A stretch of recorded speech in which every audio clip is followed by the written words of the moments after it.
It is your host, Key Talk. Check it out, man. All right. If you listen to my voice right now, make sure you hit the notification bell so you get notification every single time I drop a video. Anyways, so as y'all can see, the war between NBA and also All-Star Junior or All-Star JR and also Jay Prince Jr. because he's definitely included now as well. Seeing the fact that All-Star JR just came out and pretty much made it clear that he was dissing Jay Prince as well in the whole little after the shooting, whenever he revealed himself in his first post back from actually shooting NBA Ben 10. He specifically threw mob ties in the mix as well because, as it turns out, a lot of this may have actually been like initiated and started by mob ties, right? Anyway, so an ex-NBA affiliate, an ex-NBA member who's now just like an affiliate. Sometimes he's with them, sometimes he's not. He's on, off, this, and sometimes he love him. Either way it goes, it sounds like he's ready to stand on business. I'm talking about none other than P. Youngin. So first of all, P. Youngin came out and he was like, they make Instagram. First, he made this post after All-Star JR made his first post back after shooting NBA Ben 10 and pretty much was dissing the whole NBA, dissing Jay Prince, dissing OG33. But so P. Youngin came and he made this post first. He says they make Instagram posts because they scared of their death. B, that's how you put insurance on yourself. Yes, of course, these are some lyrics from main music as well. But at the same time, he was making this specifically towards All-Star JR in that situation. Now, why do I know that? Because All-Star JR made a post and P. Youngin commented under the post. And what he commented under the post was pretty much telling All-Star JR that he's a dead man walking, which you can see why he would say that, because him and Ben 10 was close. It don't matter if P. Youngin got into it, YB or whatever, him and Ben 10 was close, right? He looked at Ben 10 as like a big brother to him. Now, on this post, P. Youngin commented, "Walking dead," to All-Star JR, in which All-Star JR responded and he said, "Well, guess who ain't walking? Welcome to the real world." And he put 2 bags at the end because All-Star JR is all about getting a bag, right? Now, the reason he said, "Well, guess who ain't walking," is because there's rumors that NBA Ben 10 is potentially paralyzed, or he just literally cannot walk, right? So this is All-Star JR playing on the fact that the Ben 10 potentially is paralyzed or can't walk. So he could have literally just said it that way, but he just said it this way, just as a more like slick, dissing kind of way, right? Well, let me go to the comment section, which I had to sense out of the comment section, and then we'll go over the rest of everything that's going on, right? So the first comment says, on Brodo, they made him speaking on a situation he overcame. Are they mad about him speaking on a situation he overcame? If I was P. Youngin, I'll be more mad at mob ties for running than JR for defending himself. P. Youngin, watch. My dog say, guess who can't walk? The laws ain't got to work these days. It ain't even NBA. So like I say, sometimes people say NBA, sometimes they not. Sometimes they beef. Well, I think he done got like a kid with, I don't know, all this stuff going on, bro. But either way it goes, y'all can see kind of what in the blue hell is going on. Now, I do want to show y'all this video. A lot of people believe that this video is one of the videos that sparked a lot of the issues and drama and stuff that's going on. The fact that Jay Prince Jr. Jay Prince Jr. is actually dating All-Star JR's baby mama, right? Now, some people said that Jay Prince Jr. spanked All-Star JR's kid, who, of course, the mother who he's dating, right? Now, whether that's true or not, that's later to be said. But what is true, Jay Prince Jr. definitely did make a video trolling All-Star JR. He made his girl kiss his muscle. And then he said, I'm happy that y'all had a difference because now I'm the difference, or whatever it may be. I'm going to play the video for y'all so y'all can hear it for yourself. I want him to know that you moving on the $1 billion. Hey man, he a cheater, y'all. So first of all, he said, I want him to know you moved on to bigger and better things. So he's trolling All-Star JR. And this is before the shooting and all that actually happened. Oh shit. That's mob shit. Nigga, she made it. Oh. Hey, you are. She made it. Trust the process. Man, Hey, I'm that glad shit you is left funny, her bro. alone. Oh, I'm glad y'all had differences because I'm the difference now. Trust the process. Anyway, so this video is one of the videos that Oh plays a shit. role into the whole drama that actually unfolded, which plays a role into why Jay Prince Jr., not senior, of course, senior, like I say, Jay Prince Sr. is like the godfather, super respectable, super, everybody got super respect for him. Actually, a lot of people is telling Jay Prince Sr. that he need to put a leash on his son, Jay Prince Jr., and try to control him. But of course, Jay Prince Jr. is a grown man. Man, I'm glad that you said, of course, he is a grown man. And one thing about it, shit, his daddy was doing the same shit. Yeah. His daddy was doing the same shit. It just wasn't televised. Yeah. So at the end of the day, I know one thing. If his daddy, if senior do say something to print junior gonna be like, you was doing the same shit. Like y'all keep talking about his old man should talk to him. His old man was doing the same shit too. Them stories that y'all hear about that shit true. It just wasn't no video cameras and the news and shit didn't know about this shit, but his old man was doing the same shit too. So if anything, his old man probably proud of him, but like, son, you need to start moving a little bit more clean. You know what I'm telling you? You got it down pat, but I was a little bit slicker than you. You know what I'm telling you? Shit, when I come through that motherfucker, I make sure I tell motherfuckers no cameras. See, Jay Prince Jr. got to get to the point where when he come around, ain't no cameras involved. See, that's how Senior was. When Senior come around, niggas already knew not to pull them cameras out because if you did, you was next. Yeah. So shit, man, Senior can't tell Junior nothing because Junior gonna backdoor and be like, shit, you was the same way, nigga. I got this from you. You know what I'm telling you? So nah, senior probably just wanting to get more clean at it. You know what I'm telling you? But nah, I don't see, y'all don't know them niggas like I know them niggas. Shit. Shout out to senior and shout out to junior. Shit, senior been doing this shit since the 70s. Hey, senior been doing this shit since he was a teenager. That man's 60 years old now. This man got over 50 years of being a boss. He got over 50 years of making niggas go do this and making niggas go do that. Come on, man. This nigga, Junior probably got about 20 years. You don't tell him because shit, I know I got 20 years in the game. So shit, yeah, I know Junior got 20 years. Junior probably got about 20 years of telling niggas to do this and do that when his old man got 50 years. You know what I'm telling you? Y'all better stop bullshit. Hey, look, one thing about it, niggas talking about why Houston ain't blowing up. Why Houston ain't blowing up? Because at the end of the day, that shit that you talk about on them records, a nigga gonna come see about that shit. You know what I'm telling you? So that's why Houston ain't blowing up, because this not the city where you can brag and bros and think a nigga ain't gonna come get your motherfucking ass. You know what I'm telling you? You gonna be dead or you gonna be in jail. That's why niggas don't blow up from Houston, because they gonna be dead or in jail. Yeah. Nigga, they kill all the niggas that rap good down here. You know what I'm telling you? If you rap good, they kill the niggas that rap good and they kill the niggas that dance. You know what I'm telling you? So if you rap good and if you know how to dance, nigga, you the niggas that's dying first.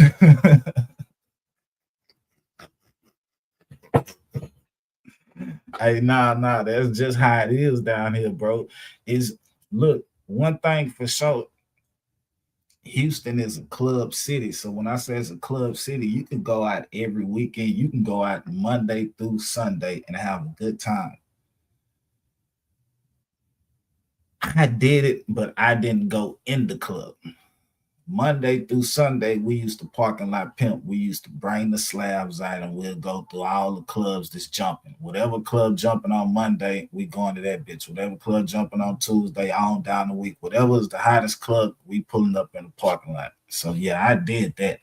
But I never did the going in the club every weekend type thing. Like I didn't been to a couple of clubs. It's a lot of clubs that I never been in, and there's some clubs that I only been in probably once or twice. Like I know for sure that nigga, the clubs are not where you supposed to be in Houston, because at every club is gonna be some shooting going on. At every club is some niggas watching you, getting your license plate number, following you home.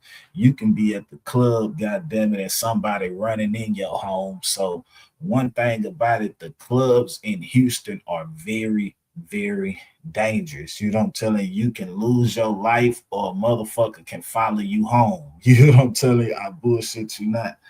And you probably thinking that you okay.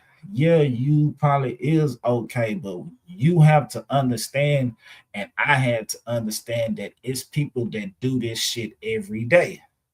So just because you probably feel like you okay, that's you keep telling yourself that in your mind, but you really not. Listen to me, you really not. It's niggas out here robbing and jacking every day, and they go to the club to catch them a victim. So while you thinking you having a party, having a good time and shit, man, there's some niggas already on you. You don't tell there's some niggas already on you, and then after that day is over with, because they probably don't get you at the club. Shit, now they know who you is. They done seen your face. They stalking your Facebook, stalking your Instagram. They done got your house. They done got your address. You know, they done looked your name up. They know everything about you. So that's what this city is about.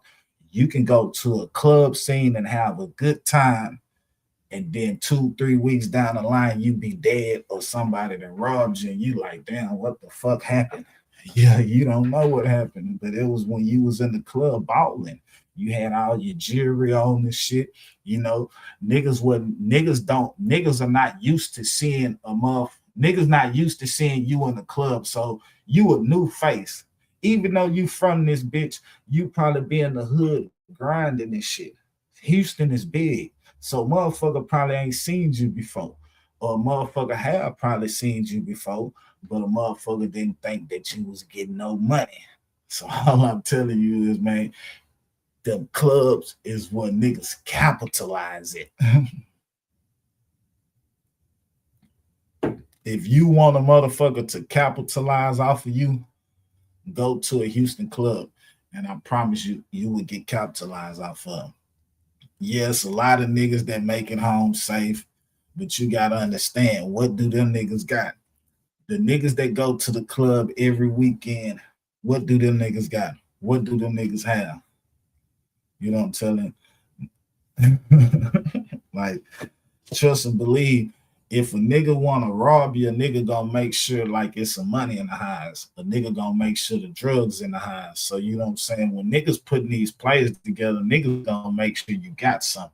Niggas just ain't just gonna just do what NBA being and did, just run down on you and snatch your chain and shit. Nah, niggas gonna put the play together in Houston. So when you see that shit happen, that was just some out the wild shit. Niggas just putting some shit together, but shit. Yeah, niggas down here gonna put the play together to what shit, nigga. They gonna get the money, but you gonna have to kill them. Yeah, so yeah, don't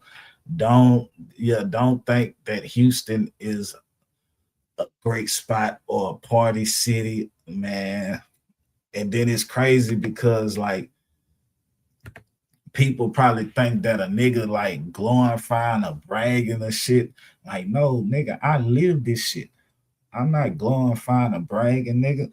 I'm telling you the real. Like, nigga, like, man, it's like that everywhere. It is, okay, but I haven't been everywhere, so I can't tell you what it's like everywhere because I haven't lived to know what it's like everywhere. I know what it's like down here in the H. And if you want to stay alive, yeah, the club is out the, yeah. Nigga, you can't go to a club, you can't go to a block party, you can't go to a trail ride, you can't do none of that shit right now. None of that shit, especially if you balling. If you balling, like, nigga, you don't, come on, man. Check game. I'm about to, we're gonna do this right here and we're gonna get on with the content. All right, you see Jay Prince. Jay Prince got all this jewelry on. You see Jay Prince. Jay Prince got all this jewelry on doing this thing. Man, we don't see Jay Prince. Yeah, we don't see Jay Prince Jr. I mean,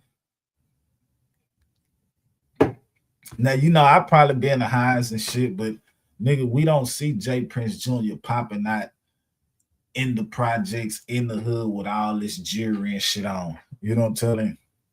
But you see when he put that shit on, when he go to the club and shit, you see how deep his shit. He be having some niggas with him.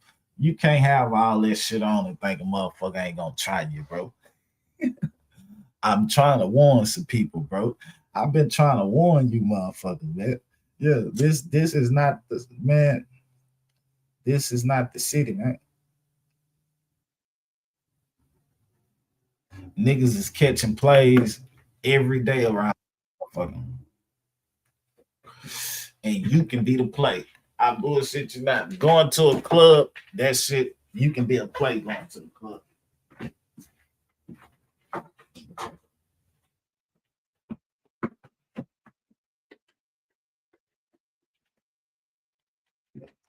I know so many niggas, bro. This is a true story, dog. I got over 10 homeboys that went to the club and didn't make it home. Facts. I got over 10 homeboys that died at the club.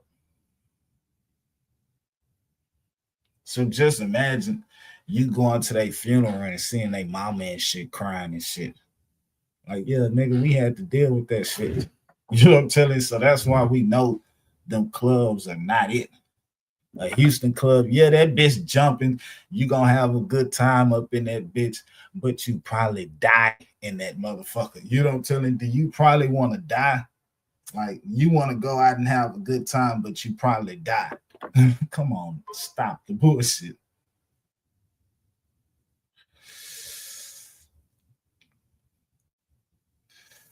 In a Houston club, you probably got a squabble up in that bitch. Yeah, you gonna have, man, look, hey, let's see what the homie gotta say, man. Yeah, let's see what the homie, let's go and finish, see what he gotta say. Cause shit, Junior doing what he's supposed to do. At the end of the day, Junior doing what he's supposed to do. He moving just like his daddy was. You know what I'm saying? At the end of the day, let's be real about it. Like, how long can a nigga win? Yeah, how long can a nigga keep winning? You know what I'm saying? Like, how long can a nigga keep winning? Because that's like, eventually, like, if you selling drugs. If you selling drugs, you've been selling drugs for a long time. But at the end of the day, it's niggas that go to jail for because they get caught. And then they come out and they get right back to it. So you got niggas that been to the penitentiary 3-4 times for selling dope. So that means they was winning, then they lost, then they came back and won some more, then they lost again. All I'm telling you, how long do y'all expect motherfuckers to win? You can't win every time. Every time you're not gonna win. So sometimes it's gonna be a loss. Sometimes you gotta take a loss. So just because this happened right here doesn't mean Jay Prince wasn't moving right. Because at the end of the day, he's still alive. And that means he been winning. So this just an L. That's all it is, an L. And this L is not like it's gonna be some more. You know what I'm telling you? So a nigga just can't, it's gonna be some more L's. That L is not gonna be the only one. It's gonna be some more wins and it's gonna be some more L's. So at the like I don't really get, you know, why y'all thinking that, oh, just because this happened, he crashed out or he wasn't moving right. Every time you're not gonna win. Point blank simple. And he's going to make his own decisions based off whatever he wants to do as well, right? Now, what I will tell y'all is, let's take it to the comment section, see what you had to say. Anyway, so from that video, the first comment says, and this is actually Lil Durk's artist, 900 bruh. He says, sucker, you know how many BMs and wives we effed, man, it ain't nothing. If folks just got popped, don't nobody give a fuck about his baby mama kissing your arm. Please don't judge Houston off this one man. Shake my head. Boy don't even got strong arms and got other people doing his strong arms. He ran on Ben 10. Where was his strap? So I think people are now saying that Jay Prince Jr. ran on Ben 10 because whenever All-Star JR popped back out in that little hashtag, he pretty much said, hey, he closed the elevator on Dead End Run. And of course, Dead End Run was the other guy that actually got shot along with Ben 10. And of course, Dead End Run is from the Dead End part of Houston, Texas. Man, hold on, man. Hold on. This nigga just said that All-Star Jr. say that Jay Prince Jr. closed the elevator on Dead End Run. So, man, hold on, bro. Ways. Now, if we take it over here, I want to take it over to what Finesse Two Times had to say, because Finesse Two Times, you know, he's been having trouble with his label, all type of stuff, which of course is Mob Ties. Well, he came out and he's like, listen, y'all see everything that's going on. Now do y'all finally understand why in the blue hell I wanted to get away from my label? I wanted to be off of Mob Ties. I don't want to be associated with it. That's what he had to say. Well, that shit, you see how you make me look? And I'm part of the Mob Ties. Now I gotta walk in places and they be like, who is that? That's the nigga. They be with Joe and them. No, I don't. I popped this nigga. No, I don't. Hell no. Hell, not him. You hear me? I already went down through that phase of my life. I already been a G. I already been to jail. I already did all that. I ain't got nothing to prove, especially to my baby mama boyfriend. No, boy. My boy was sticking something on to my baby mama when I was locked up. What? No, boy. You can't be with nobody. Man, come on, bro. See that? Come on, bro. Nigga trying to be funny. I don't see how a nigga trying to be funny and measuring a nigga dick. Yeah, I don't see that. That's not funny, bro. Measuring a nigga dick. How you know what another nigga was sticking in your man? Come on, bro. So Finesse is a dick watcher, bro. I know the nigga was trying to be funny, but that's not a that is hell nah, nigga. Hell nah. You trying to be funny, but you measuring a nigga dick. Man, you tripping. Yeah, that shit right there. These nigga wild than a motherfucker, bro. I bullshit you not. This nigga measuring a nigga dick, telling him a joke. Then he said they. So they're like, nigga, man, bro, you out of line, bro. Yeah, man, you niggas need to watch what y'all say on this motherfucker, man. You niggas be suspect than a motherfucker. These niggas measuring a nigga dick around this motherfucker. Going through the whole phone, looking at a nigga meat. I was for this going through them whole phone, looking at niggas. What's the relationship with Gangster today? And what's y'all relationship? How y'all can? Yeah. That's my. That's why I don't send dick pics. This niggas like we came up, you know. That's real. You going through the whole phone, ain't no looking flaw at a in that. nigga dick. Now you real. Ain't no flaw in it. Bitch taken. You hear me? Boy, you out of line, G. I ain't know I was gonna come with that, y'all. That's it. You was under penitentiary rules in there. Yeah, but all that fiending to get out. That's a dangerous man. Big facts, bro. I made the rules. I broke the rules, bro. Man, that's fucking me up. I feel, bro. And I understand that, but I made the rules. I broke the rules. I take my lick. Terrence Gangster Williams. Please don't say gangster. I'm not going to answer no question. Okay, Terrence Williams. And they sell them down south airport. They sell the Black 7. That Boo sell the Black 7 Bulls. And I had a real respect for Gangster and the stories I heard about him, but you know, it leave with me. You know, I have no type of respect for him anymore. You know, what I had for him, that was because of all the stories and all that. But once you go that route, I dismiss you from my legend book and X you out. My name dirty, but they won't let me. It's like no. Because you reminiscing online about this. though. Yeah, but I'm making money because if you go away, gone, you killed your name. Nah, he with wires. He with wires. He got people life. He fucks punks. He gets What? He's a sick man. Oh man, come on, man. That nigga say he fuck punks and he get fucked. No wonder this nigga was sitting down with Fleet Johnson. But they say Fleet Johnson was just bullshitting though. They say Fleet Johnson got paid to say he like booty. But this nigga right here, oh come on, I ain't never seen that, but I heard something about that shit though. I ain't never seen that, but we ain't here. Called me a red, called me homosexual. You said all this stuff. Yeah, what do you say to the homosexuals?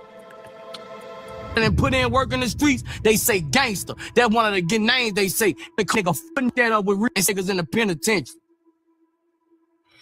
And I say that, then I stand on my word about that. Did you feel like Boosie's name held enough weight to even talk how he was talking to you? No. You was under penitentiary rules in there. Yeah, but all that fiending to get out. That's a dangerous man. Big facts, bro. I made the rules. I broke the rules. You know? You was involved with a case about from New York. Evidently, y'all was supposed to have had some conversations. You got some information from him from inside of the system and turned that information over. When you turned that information over, you expected them to knock it down. You got a point of contact in the feds right now. Yeah. Like, how does that work? You can tell right now, today. How in the does that work? A lot of people you sit with, I hear them say you got 40 bodies. And I believe that you allowing them to say some shit like that. Now niggas want to loon me to death. Salute, Loon. Yeah, exactly. My man, Loon. That's my man, too. Both Loons. Old Loon, new Loon, both Loon. Okay. Yeah. All ops must know it's up there and it's stuck there, nigga. When it's up there, man, it's stuck there. Shut up. Hello, everyone. Welcome to What's Up There. We down, so. No, sir.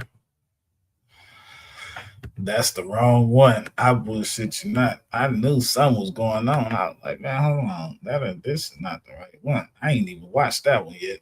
I bullshit you not. I haven't even watched that motherfucker yet. That's not the right one. I don't know why I put that bitch at. Go find it. Yeah, my bad. Hold on, man. Let me find the right shit, y'all. Let me find the right shit, because that's not the right one. I haven't even watched that shit, and it seemed like that's, that's something the nigga need to be watching, but that's later. That's something for later. You know what I'm saying? Let me see why I gotta go and find this shit at.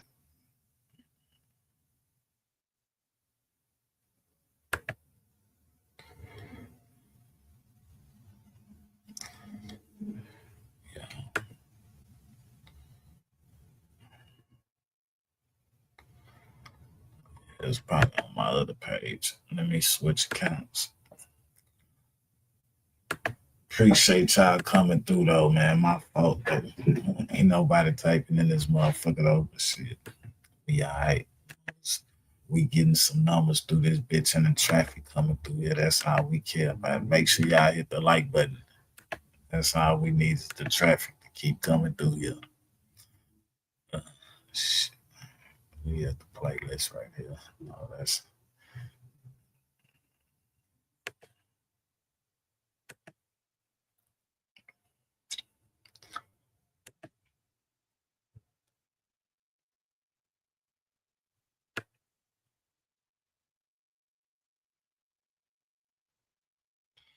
Damn, I don't even see that motherfucker. That's crazy.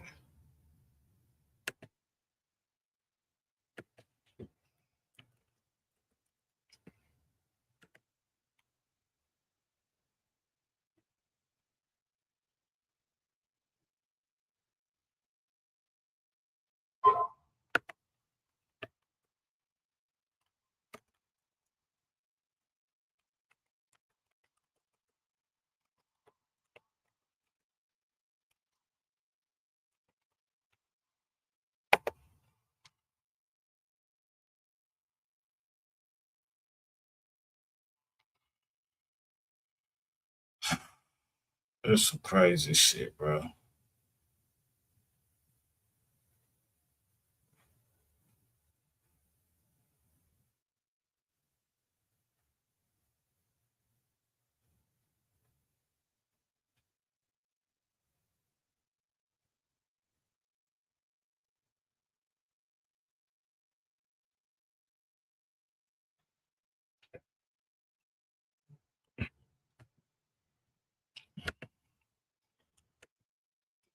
I can't even find him off. What the fuck? That's some whole ass shit. Let's see. This shit, the shiesty shit. They gotta be in one of these motherfuckers. That bitch is really not in this one.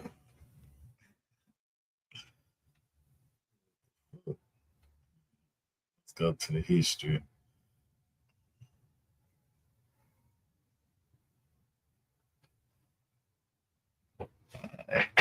Bam. Now I got it right here.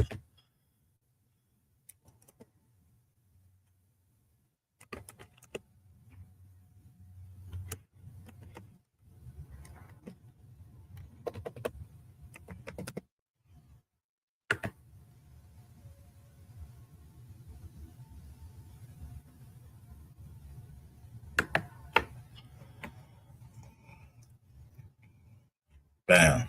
All right, yeah, this bitch was 11 days ago. Okay, say gangsta and rip it. Rip it. Gangsta and rip it face to face. Yeah, gangsta and rip it face to face. Bam, we got us some action, dog. Yeah, we got us some action. Oh shit, this a small channel. See, so y'all don't know where to get this from because it's a small channel. So let's go make sure we boom. This shit right here. Here we go. You know, the small channels content, man. We ain't gonna imagine a motherfucking thing.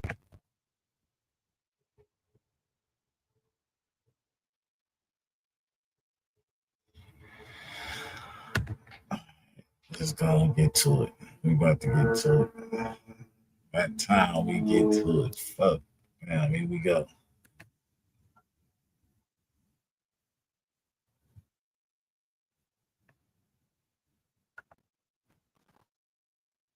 Culture of the city. Another thing is We to show how live, we y'all. come We got together action. as the city. We got us some action, So one of y'all. the biggest rivalries, not only Uptown, but New Orleans has ever seen.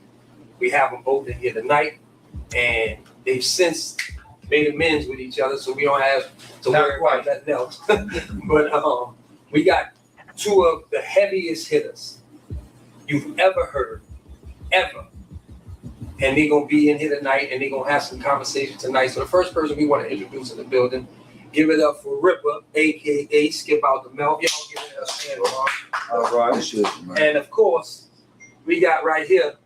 You done seen his face a numerous amount of times. He is a fixture in the barbershop. He complained about his first cut, but we won him over. You know what I'm saying? Give it up for Terrence Gangster. Give it up for.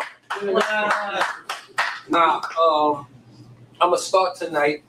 I'm not gonna be here long. I just wanted to do that introduction because I wanted to make sure that we have somebody to make this interview really, really, really special. And we know how controversial this is. Right. We understand. Right. The only way to make this a real Make good sure y'all end, hit that like we need button someone for me, who man. is 6 known for people standing up on here, business, man. Let me just get like 6 y'all likes. are. We need someone who's known for saying and doing what they mean, just like y'all are. Right. So it was only right we get one of the most controversial figures in New Orleans history. Right. And I'm gonna get the fuck up out this seat, and I'm gonna let him come sit down and do the talking. Give it up for the one, the only, Mr. Byron motherfucking Cohen. Yes, sir. All right, gentlemen, how y'all doing this evening? Right. I'm doing good. Doing good. All right. I want to start right here. Beef. That's a serious word, especially when we talk about the time period, right? We know New Orleans was the murder capital of the world. So we say beef. my first question is, behind what? So, if you don't mind, I'm gonna let this gentleman answer first, Ripper, and see what his perspective was. And I'm gonna ask you, please don't cut him off, because you already said kinda and all that. I don't know if you were serious. So we gonna have a real calm conversation. Feel me? And let every man say what he gotta say. And I'm gonna moderate it. All right? Yes. So this man get to speak first. What I won't put it to you a certain way, big brother. What went on in your life where this man was such a situation where you felt like you had to go with beef behind something with him? Break it down to us. The Melvin and Magnolia had a few differences before our difference started. Before we, got into our beef or whatever. They had different little scenarios and situations where the Melvin and Magnolia were bumping heads a few times already. Okay, so would it be fair to say that it was inherited and that it was cyclical? No. In terms of sociological? I don't think so.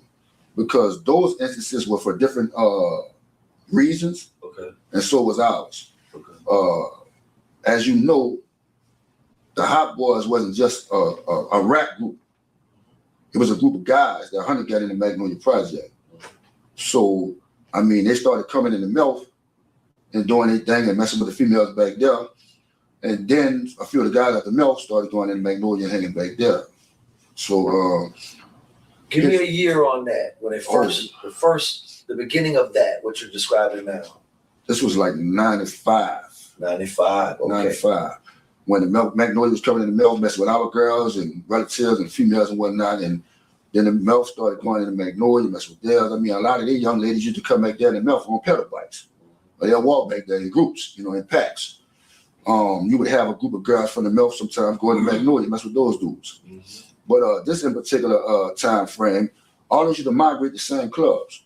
Okay. In that area, whether it was Club Detour, Big Man's, Newton's, it was different clubs that we would migrate together sometimes, and we would bump heads sometimes during that time.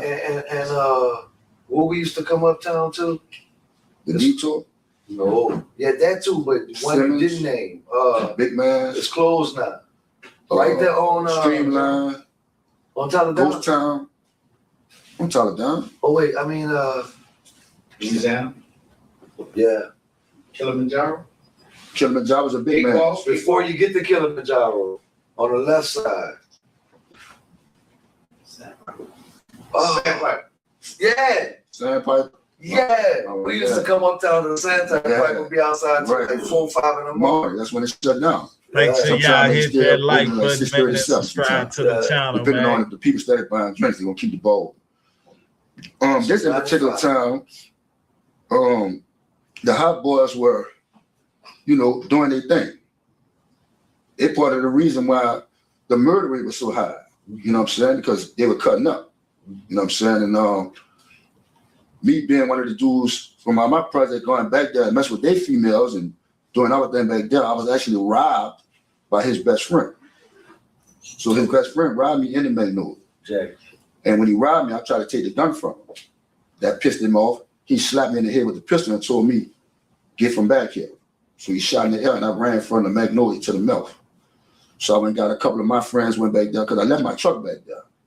So I had to go back there and get my truck. Why he shoot you? People was around? I don't think that was his motive. His motive was just to get the money out of my pocket. All right. But, so killer at that point.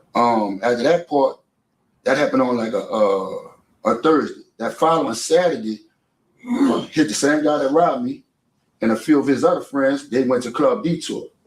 And they know we were in Club Detour. And when he came around, me and him made eye contact. We ended up getting into a left fight. And he told me at the end of the fight, remember what you did, because next time I see you, I'm going to kill you. That was that Saturday. That following Tuesday, I go into Magnolia and I bump into him and Gangster backed up. So one thing led to another. He got some shots off. I got some off. He passed away. He made the statement that he was going to get the dude that killed his partner. And he stood on that. So I had to stand on, he being Gangster. Okay. Made the statement that, he was going to get the dude that killed his partner. And of course, we expected that. You know what I'm saying? You would expect that if you kill somebody's partner, they're going to want to get back at you. So that's when the beef ensued. But it went on for so long.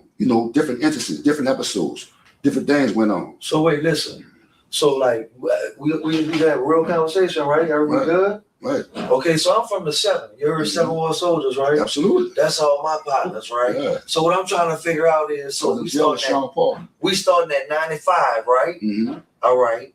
So from 95 to this time passing, what's going on? People getting hit back and forth? Absolutely. All right. How many? What the tone is? What that's looking like? I lost count. What the newspaper saying? The people seeing shootouts by the Magnolia. They're seeing shootouts by the Milk. They're seeing shootouts on Philip and Clara, because that's where a lot of them used to migrate at. Oh, I remember. We got an audience. I'm trying to make. Absolutely. I got you. Yeah. So there was different instances and different episodes where we were running to each other and bumping to each other at concerts. We were bumping to each other at the concert. You know what I'm saying? With UNLV, Miss T, and Cash Money, and all of them bumping to each other. What was so amazing is didn't know what was happening, but now I understand. Okay, so what was so amazing was that this guy sitting across from me came up with the idea that we're gonna put their names on some T-shirts, on Rest in Peace T-shirts, as if to say we dead already. So he went got the dude to make 2 T-shirts, well, a couple of T-shirts, where they got 2 tombstones on the T-shirt. It's me and my brother, Skip and Cleve. You got the name, let's get low down and dirty with the 30-30 on there. And then you got the dude shooting at the tombstones. You know what I'm saying? Skip and Cleve, rest in peace. And so this still 95, or we done moved into 96? We done went into 96, 97. All right. You know, we started going forward. But like I said, when that happened, I actually had got shot up. They came and shot me up around the mouth on, what's this? Errata between Rampart and Saratoga. Wait, hold up. Brother. What's up? This man telling the truth? Yeah. You told me don't cut him off, so I'm just saying. Take my turn. Wait my turn. All right. You're definitely doing a good job. I just, do y'all understand the magnitude of this conversation? All right, keep going. Absolutely. They got word that I was hanging around there hustling. You know, and at this time when everybody shot up how many times? I got hit 3 different times. I got hit with a 357, a 9mm, and a 44 Magnum. Tell me what's up. Right here. It's the wound right here. Yeah. So, they weren't playing. When they jumped out the truck, I was actually standing up against the wall, and they jumped out the truck. First of all, they were in a flatbed. And when the truck made the block, it was kind of suspicious to me. So I'm like, something not right about that truck. So one of the young boys was like, man, you saw that truck keep creeping by? I'm like, yeah. It's a black F-150. I think it's a Harley Davidson, big branch, or something like that. So they learning, they making a block this time. Let them get out the way. He just take out. So they raised up in the back of the truck. And when they usually raise up to shoot, I freeze. I get hit. I hit the ground. Now, I had my gun on the tire of the car that I was standing in front of. I actually grabbed the gun after being hit and went to shooting under the car. I hit the tire and it exploded. So it sounded like somebody shot a pump. That got them to jump back in the truck. They took out. But as I was on the ground, I'm looking at the bullets hit the building that I was standing in front of. So yeah, that was a very dramatic time right there. I actually got up and did what I could to try to walk off. I made it to the project. I actually made it about a block and a half. Did I file paperwork? Yeah. No police case for that. All right. I'm just asking. I made it halfway to the project. Well, I made it inside the project, but at the beginning of it, on Liberty, where the project started. That boy say and no, I dropped right there and indeed, come down in the ambulance. Indeed, no. You never filed no paperwork. No PD came and asked you who shot you. They did that when I got to the hospital. What you told me? I don't know. I don't know who shot me. All right. That's just but you at did that know time. who shot That was at that time.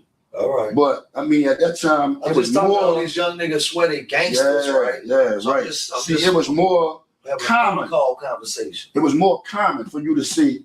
I don't know who shot me. I don't know where that came from. It's not as common as it is today, as it was back then. That was law. So you were taught that by the elders. Well, let's be real. Nowadays, niggas saying, bitch, I'll whack you, bitch, grabbing their dick and shit. And then as soon as you pop at them, after they clutch, they calling and getting paperwork. Yeah, they gonna call the police. Like, it's a different time. So when you got shot up, Mm-hmm. No paperwork. Not at all. All right. None whatsoever. When I'm in the hospital, my brother come in the hospital and say, "We got to cut up." Hey, you see, man, how we the got just to cut. that They nigga tripping. just made some niggas They leaky, cancer with our bro. hands on They t-shirt. know Like, they some whoa, hoes. what you talking about? He said they was in the concert with our names on t-shirts, like we did. I'm like, what kind of t-shirt? He said, "Rest in peace t-shirt." I'm like, wow. So I looked at him and I told him, everybody got a t-shirt on, got to go. I want everybody gone. So at that time, it was a security guard company called Vincent Guard Service, VINSON. You could Google it. Vincent Guard Service. They were on Howard Avenue. They wear the dark brown pants with the khaki shirt. They paid for them to stay at my bed, and my brother put a 9 under my pillow. So they were like, "Well, we're gonna make sure you're good in here, but we're gonna handle business." So they went, did whatever they did, came back. I ended up getting out of the hospital like a week later because I couldn't go home right away. So you said that this dude, these rowdy dudes that was from the Magnolia, they was the Hot Boys. Right. So a lot of people don't understand that the rap group, the Hot Boys, come from that. They name that name come from that. Yeah. All right. Right. So now you're breaking down the real history. Oh, absolutely. If you don't mind, Ripper, let me ask him a couple questions. Absolutely. Because now you just gave me a basis for him to be able to understand how he want to communicate his side. Same question. But you gotta give him the rules. Wait. Oh yeah, you can't say nothing. That man ain't say nothing. Real talk. But listen, I won't say it to you the way I had my own way I want to say it to him. I got my own way I want to say it to you, right? Mm-hmm. You was putting names on t-shirts and shit way back then. Mm-hmm. So you a hustler, like on this Instagram and on that one, I see that's just you, that type of nigga, right? Mm-hmm. So you got shit going for you. You in a set that's known and everything rolling. What make you stop and jeopardize all your shit to have beef, real pistol beef with somebody, in particular him? What happened? What's your take on that, or why you was beefing with this man? Peter Van here. You know, I thought growing up would be the worst, but then I found a way to hack adulthood. And did anything he said just now was false? Them two questions. Okay. The thing is this. This is why I tell a lot of people New Orleans is different. Like, not one person ran out of city. It's a gangster in every hood, everywhere. If you pull up, they gonna pop, right? Mm-hmm. So with them, we kind of underestimate them, right? But I want to antagonize them as well. So I was like, wait, in 95, how old are you? I don't know, 19, 18. 19. Okay, so yeah, still young, bullheaded. All right. Mm-hmm. All right, I can understand. But see, he left out the part when his brother came in the concert, and because we had the shirts with "Rest in Peace, Cleveland Skin" with the AK shooting. They remember Young Boy? I get low down there with the 30-30, mm-hmm. Shooting their grave off his brother. Saw that. So they go get their crew, right? So I mean, we in the Riverboat Hallelujah on 2 Lane. And they was like, y'all niggas is the reason why I wouldn't go to the Riverboat. You jumping, bro. They said, "Gangster, them boys at the milk out there, they waiting on you." Now the people at the Magnolia looking at me, right? Like, what you gonna do? I'm like, I got to go out, right? Yeah, you can't sleep there. No, but I went to the police. I said, "Excuse me, I need you to escort me to my car." Because there's a lot of stuff going on. So when we walked out, I see the milk, but this way they were slipping at. 2 Lane go like this, so they was on that side of the group. They deep over the choppers, right? Mm-hmm. So I parked in the parking lot right here by the Riverboat Hallelujah. So the police just walked and escorted me. And the people at the Magnolia started clapping for me. So they let me know I did something right and smart, right? So I jumped in my car. I was in the white Lexus with the red boots, called the bubble back then, GSP on the Lexus. I pulled out and pointed my middle finger at them because I'm like, I'm going this way. Y'all would come around this way to try to catch up with me, right? But you still talk shit on your way out, though. Yeah, because I gotta let them know y'all had me, but y'all didn't get me. Yeah. Let me tell you something. One time. But wait though. There's a flip side to that. Let me play devil's advocate. Mm-hmm. How about humility granting you another day? You know what I'm saying? Mm-hmm. I don't know. Well, see, I was young and ignorant. We just thought. I had a saying. I probably would have did the same thing now. I'm just, we having a real conversation about life. Little young niggas gonna watch this. Right. I had a saying back then, heaven no woman, hell scared of take over.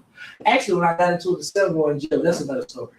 So, with me and Hot, we had a bet who was gonna kill him first. So I come around the milk one time, he was on the side street on the payphone, and I was in somebody else's car, and I didn't want to make it was daytime. I got the back 11 on, and he had his back, so I just blew the horn. Look, he looked back, like, what's up? I'm talking like we really had beef, but we would see one another and antagonize each other first. Like, I'm gonna get you, but I see you, Mm-hmm. So think it's a game, right? Catch your ass slipping. Yeah, I feel you. This how I sit back and think about all the stuff we went through. The Melvin Project the Melvin Project on Martin Luther King. Mm-hmm. You go 2 blocks down a club detour right on this corner, Saratoga and Martin Luther King, and we were actually go to their club, knowing we got beef with them. Man, I got caught in that club one night, and it was like the boys, the men looking in the truck. And there's a police named Robbie from Martin Project. I said, Robbie, welcome to my truck. He just walked into my truck. He got into my truck, got there, and got off around there. But we didn't have gang fights with them around the club. Like, it's just always been, we couldn't. So wait a minute. So this what I'm really getting. From what he said and from what you said thus far, y'all was, because we got to really break this down, man. Y'all was just really caught up in the aspects of manhood that we was being taught at the time in New Orleans that really wasn't real. Mm-hmm. It wasn't doing us no good. Is that what we admitting? Because you didn't say, man, this nigga slapped my mama. You ain't say he fucking raped your old lady or disrespected your child. Never you ain't say he played with your money. Never back down. Let me show you the respect we have for parents. Wait, please understand what I just said. Well, I understand. You didn't say nothing fundamental. Right. And he didn't either. But let me show you what you say about the parent. The reason why a parent wasn't involved, one of the dudes, Lil Diesel. I got into with him and Cornell out the mouth. So remember the domes that had a Coca-Cola that fell back in the days? It's like 94. So as my lungs had collapsed and everything, I got stabbed in the chest. So Diesel brother Cornell, he got shot, his leg cut off.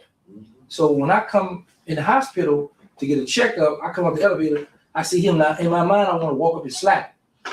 But he got his mother and a man with him. I'm like, I ain't gonna disrespect him in front of his family. I walked up to him and shook his hand. And this one, the man tried to take my life. Well, he like, man, you all right? I'm like, yeah, you all right? Because I'm like, I'm still walking. You sitting, Mm-hmm. But, and I said this when you say about our mothers, we had enough ignorance, enough, some would say gangster in us to where we ain't had to go to the person, mother, father, or child. We saw each other every day. Let me tell you something. And I said this the other day on 2 podcasts. I said, I think he shot me. And let me tell you why I say this. Because, and nobody never claimed this, but I remember being a black dude with a hat, right? Put up and jam me in. Last time I got hit on my shoulder, and it was some little children in the way, and I ran out in the open because I didn't want the children to get hit. And I got hit under here, and it came out the middle of my chest. So I'm right here. The bullet came out the middle of my chest. And I was like, I think that. Listen, hold up. First of all, I don't mean to cut you off. But you did. But yeah, I did on purpose because I got to talk to my audience right quick. Talk to y'all. We're going to let you say whatever you need to say because this man ain't dead and he's still alive. Mm-hmm. But he think he shot him. This nigga's, I'm not going to say no definitive statements, but I want my audience to be able to read in between the lines. This man's still living. He can't say for sure he know he shot him because the state will pick up charges. So he's saying he think, and we're not gonna press the man on that, but I want my audience to understand that I'm really from New Orleans and I ain't stupid. Right. Let's go. So so with all the beef we had going on, it was like if somebody pull up in the Magnolia and shoot somebody or kill somebody, or they saying delete somebody or unalive somebody, right? Mm-hmm. We would go hit the Melf, the Calio, and the tent wall. Because we had so much beef, but we didn't know where it come from. So we're like, okay, like one night, we sent some people out in the Melf, but his little brother was waiting. And it was, and let me tell you what's crazy. It was a big old shootout in the Melf. I got a call from the Calio from Roundel. He's deceased now. He said, man, I got to call my mom and she checked on me. He said, man, was over always shooting at each other, this noise, anybody driving. I'm like, hey, man, we're the youngsters. I said, I didn't want the milk to get comfortable. I didn't want them to feel like, okay, the guy went up on us and we just relaxed now. No, keep on the heels. So when the youngsters, and the little youngster wasn't much out the Magnolia that way back there. But I was like, oh, because the milk used to ride in my project, an actual van looking for me. And one thing about females, you know about that?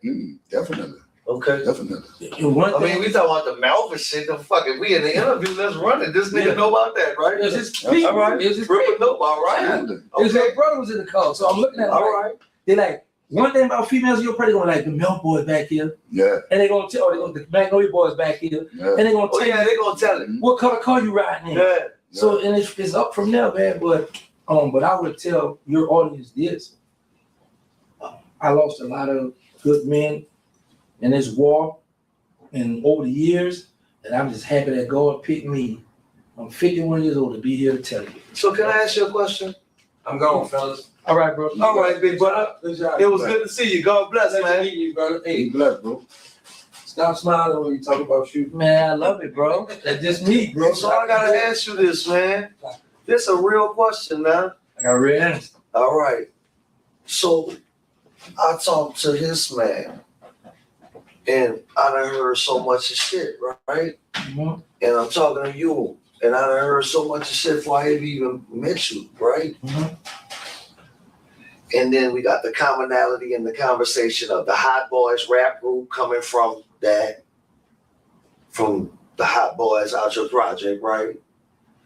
And then, really, man, to sit back now and figure out that all that beef wasn't for nothing, but it made a lot of record sales and shit. Yeah, absolutely. And then I'm trying to figure out, did New Orleans is the Mouth and the Magnolia the best pimps in New Orleans? Did y'all pimp the whole city with that? Because y'all was beefing real bullets behind nothing. Yeah. And then making money off records behind that shit. And got the whole city fucking singing that shit verbatim. Mm-hmm. Well, yeah, Master P too or Pip did. Calio was Well, you said y'all was riding through the Calio. Calio has defended itself too. Made it so good too. I mean, like I say, bro, and it's crazy because our projects like maybe 8 blocks from one another. What you meant earlier then when you said it might not be over between you and him? What that mean? You still don't like? What you say? I ain't never said. Yeah, earlier when Luck was doing the introduction, what he said, somebody else. I never said it might not be over. Before you said us, I said not quite. You said yeah. So what not quite means that there's no finality, my nigga. I'm a scholar. I just couldn't remember. So we talk. Listen, we both sat down like men, and we talked about it. At the same time, between us two, he won his round and I won my round. So man, you niggas ain't. Did somebody check these niggas, man? We squashed the beef. All right, ain't nobody gonna get. But at the same time, though, listen, you gotta understand something. We were raised in an era where it's. Did we pat these niggas down, man? Never. No, too late now. Fuck, I'm just trying to make sure, man. This nigga talking about you know this nigga's jacket. Yeah. Okay, this nigga talking about he ain't sure and shit. What the fuck? Did you pat this nigga, man? He hung it up. Yeah, it's over with him. All right. You sure it's over, man? Yeah, we hung it up. They pulled up again. Understand, we were raised under a certain type of law, never back down. So you forgave this nigga for thinking he shot you? Yeah, I ain't tripping no more. All right. Fine, listen, look at me. I did 23 years and 10 months in prison. So I got locked up when I was 23. So I did half of my life around a bunch of miserable men. Mm-hmm. I'm on the streets now. Right now they locked down. Yeah. I'm in the barbershop hanging out. Why stay miserable? I get to eat. I'm gonna worry about child time. I'm gonna worry about lockdown. Bathe when you want. Man, even if I don't want to bathe. And shit. They got shower time. Shit ain't nobody looking at you. I might just go out in the parking lot out there. But I'm just saying, bro, it's just like we had our walk. So that's why we like these little youngsters to So he just said he's sad. Mm-hmm. amongst the misery. That's what made him get his mind right. How you got that, brother? I mean, I actually prayed forgiveness. on it. Yeah, that forgiveness. I actually prayed on that because there was a lot of people coming to me and were like, man, look, you need to squash that. You need to let that go. You need to bury the hatchet. You know what I'm saying? But I So thought you about it didn't a have no long time. prison ordeal or nothing? Yeah, I was in prison a few times. I went to jail for killing his partner. They charged me with first-degree murder. You think this? And they charged me with second-degree murder. They broke it down to manslaughter. You did. Now we can't leave out this here part now. You know you can't record on me, right? You can't leave out that. Well, fuck, he done said twice. He left the club and had the police walk him to his car. Yeah, he can't He record said on. that shit twice. So it's good. At the same time, though, see, that's different things that we went through, but I want them to understand this here. I want your audience to get this here. It was another level back then. It was rules and regulations. Oh, yeah. And the rules and regulations was G-code. Nobody talk, everybody walk. Mm-hmm. They ain't doing that today. It's cool now to rap and tell on your partner. It's cool with why do 10 when you can bring a friend? That's the new thing now in the old past. Mm-hmm. You know what I'm saying? And all these paths rather. And back then, if we spent the bin and we went through the Magnolia and had kids and mothers and fathers out there, we got to catch them on the rebound. Yeah, nigga. We got to double back. We're going to catch them. We're going to catch them at the McDonald's on Claiborne. Catch them by Cajun Seafood on Broad and Washington. We're going to catch them somewhere. G-code. You know what I'm saying? Terrorizing people, mamas. Let me tell you a story. I never told this before. So this is exclusive right here.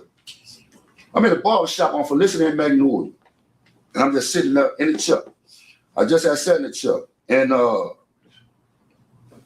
there's a shoe shine shop.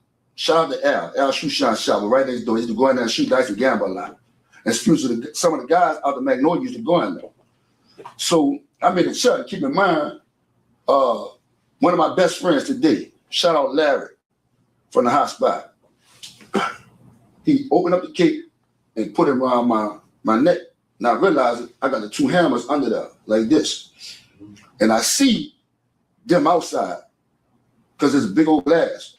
I'm on Magnolia Felicity at the barber shop, and I see them outside. So you got your shit already. Yeah, and they looking at me. The only one that actually came in the door, I think, and looked in there was hot. But they turned back around, and I seen people from out the shop go out there and talk to them and holler at them like, y'all can't do that right here, y'all can't do it right here, and so on and so forth. The barbers, shout out to Larry, shout out to Derek, they actually bagged up and got from Bobby. And I kind of stood up with it, still with the cape on me like this here, just ready for them to do whatever they're gonna do, because I'm gonna do what I'm gonna do. But you present? You present at that? They ended up. Why up, man? Look, if we telling all, nigga, you over acting like a church choir. So we don't cut him off. Yeah, but my point is, you need to be present. Listen, I'm present, but I gotta wait. So this some shit him and his people back. Yeah, they was about to you tell me up see in the this barber nigga shop, out and I the see window. them out there. It was like 3 or maybe 4, I think 3 of them. But I'm ready. They see I'm ready. So that they know they coming, there's gonna be a bang out. You know what I'm saying? You got people in there, you got women in there. There's only 1, 2, 3 barbers in there, and the rest of these women are in there doing hell. Y'all wasn't getting down like that, huh? The dude he talking about. No, I'm talking about. But you ain't running there with them churn, did you? Listen, you just say you could be charged, but let me just say this. Let me just say this. So, the dude Larry speaking of, that was my boss. All right. Sometimes I would go to Felicity Magnolia, but then when I realized I'm gonna be with the Cali NMF, I stopped going. I would either pick Larry up and go home to his house or bring him to my house, or I would go downtown to Larry living down the night walk. I would go down and get my hair cut there. Because I ain't want them to try to catch me at the barber shop. Because all us, Keith Hunter, all us to go to that same barber shop. And the police station was a block from there. Across the street, actually. Yeah, right across the street. They had the barbecue pit right there. But, Partners, the barbecue pit. And right behind there was 6th District Police Station. That sparked the question. So this is a debate I want the viewers to have. Is a gangster knowing that it's better to make a decision to move somewhere else to avoid conflict, or do a real gangster just go where they need to go and be like, fuck it? Because I'm saying that to these young niggas. You definitely got to be smart and think about what you're doing. Yeah. You definitely, yes, it's very gangster to think about where you want to live at and where you want to be at and the era you want to be in and all that. That's very gangster. Because now it seems these youngins got this impression that gangster means, fuck that, man, I'm going where I won't go. And I be hearing them. They little versions I thank God by his grace I'm still here today. But I knew there were clubs Like Kilimanjaro was in Louisiana, where the Magnolia frequented a lot on the weekend. I wasn't going to Kilimanjaro. I went there. I could count on one hand the number of times I went there. I used to be in that. But I'm saying that's where the Magnolia was at. But I'm not going in there like that because I know who in there. I know who in there. You last longer by moving more wisely. You know what I'm saying? You got to make better decisions. And that's what it's about. So gangsta ain't about busting through every wall. It's about using all your strengths. Yeah, absolutely. You got to think. Physical, you got to be able to think. Yeah. When you in beef like that in the streets of New Orleans, it's chess, not checkers. So, man, to all these young cats out here, Ripper, that, they got this false idea of what that life like, that gunplay where you got to really watch and you done been hit and you done had to hit niggas. Well, what would you say to the young cats, man, about how they need to evaluate their life or anything else you got to say to them? Make your own decisions. Make your own decisions because at the end of the day, if you're trying to move because your partner moving like that, if y'all get popped, he going one way and you going another way. He gonna go on this tip, you gonna go on that tip. You got to fight them charges by yourself. Yeah. Y'all might be on the same charge together, but guess what? Let me ask you this then.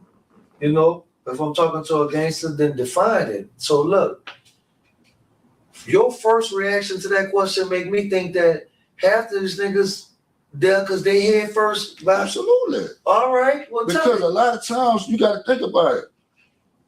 The thing is, they want to be like that. I'm like that. Yeah. That's the new thing. I'm like that. I'm outside. I'm like that. I'm outside. I'm like that. So if he running with some guys or the younger guys that they hanging with and they like that, the minute that he feel like his partners don't think he like that, they're gonna treat him a certain way. Yeah. They're not gonna look at him the same. Well, I can't go hang with them or be around them because I'm not like that. So to show them I'm like that, I'm head first. I'm about to just move. Yeah. I'm gonna just go on my move and just show them I'm like that. I'm gonna do something stupid without thinking to show my partners I'm like that and I deserve to hang with them. You got a lot of that going on. I ran into a lot of that in my incarceration. Yeah. You know what I'm saying? But when it comes to them football numbers that they're giving you in that courthouse, it kind of make you want to rethink your decisions. Yeah. You ain't thinking about that when you're on the streets. You know what I'm saying? And then at the same time, when they get back there and they get on them charges, you land on the wrong tip, you better know how to do this. Pac said 25 in life never crossed their mind. They never do. The shots like they lost. See, a lot of times I've seen a lot of dudes that got names in the streets, youngsters and old cats. They know how to do this, but they don't know how to do this. Yeah. And when you back there, you better have it. If you don't know how, you better learn quick. Yeah. Because that's how it's gonna go. You go on the wrong tip, you know what it is already. Yeah. You know what I'm saying? They're gonna train you. Look, even a nigga who never been through it had a cousin that went back there for 3 days quick. Yeah, that's how it go. Got out right quick, but understood what it really was. One day me and my wife was sitting back watching a criminal show, and bless her little heart, she said, "Baby, you can be okay like him, right?" I said, "Babe, look, let me tell you the real." I said, "I respect any dude that been in that position because, to think of having to live in that environment every day for 10 years, where ain't no time off, ain't no relaxation, ain't no nurture or no femininity healing you back. You dig? It's just you being man enough to discipline yourself to handle it and being spiritual enough to receive and make it through, or you ain't." Right. So yeah, that's different. You know what I'm saying? You got to be able to think about that. And a lot of times they don't think about that. Trouble easy to get into and hard to get out. I tell them all the time, George Washington Carver made that statement. Who started the beef with y'all? You listening. Since you said that, reaction. I got to ask him a question. Since you said that. So I heard of both of y'all. I know of both of you, right? But your name rang like a motherfucker. So how quick you say him? It made me think. I'm wrong. Well, I ain't saying you wrong. But you say him like you was in a kindergarten like him. Right. Here's the thing. For every action, there's a reaction. If somebody rob you and slap you in the head with a pistol, what you gonna do? Call the law. We ain't doing that. Okay, well, let it go. And he knew that was forbidden back then. Yeah. Ain't no call, no law. You got to see what you see him. That led to the fight. In this day and time. That led to the fight. So you say, not quite. You say, catch you around. Oh, we're gonna do that. See, we're gonna make that official on here right now. I'm gonna just lace them up and tell them right now. For those that don't know, we plan on getting in that ring. So y'all better buy y'all tickets early. In real life? Yeah, we're gonna get our round. Oh, yeah. We had a conversation like white men. man name? I'm about to be a judge. I'm about to be a judge at a fight. Shout out to Selmore Shorty. And it's put the guns down and put the gloves up, get in the ring. That's what it is. So that inspired us to do our thing. Because we still got, our little things, our little issues with each other. So yeah, we're gonna do that like that. So I gotta ask a question now since you said that. So win, lose, or draw, no matter how this go, y'all gonna let this go after this here. Yeah. No matter what, if that man knock your ass out, you gonna leave it go. Yeah. If that man whoop you and they count over you, you gonna leave it go. I'm gonna take my You ain't L. gonna jump up and get no new reason to start no Take my shit. L. Listen, we living by example. I'm just making them niggas put their word on the camera. Oh yeah. If that man knock your ass out, you ain't gonna get up talking shit. I'm gonna get up talking shit, of course. I mean, but you ain't gonna start no. You ain't gonna start no. No beef. No. All right. And if that man knock you out, same thing. No real beef. No. Even if you get up talking shit, there ain't gonna be no more gunplay or none of that shit no more. I'm gonna take my lip. All right. We got people. Y'all heard it here first on Uncut Feelings. Absolutely. That's announcement. I'm glad you dropped that. Absolutely. That's what it's We appreciate that. That's exclusive. That's exclusive. Because it's us.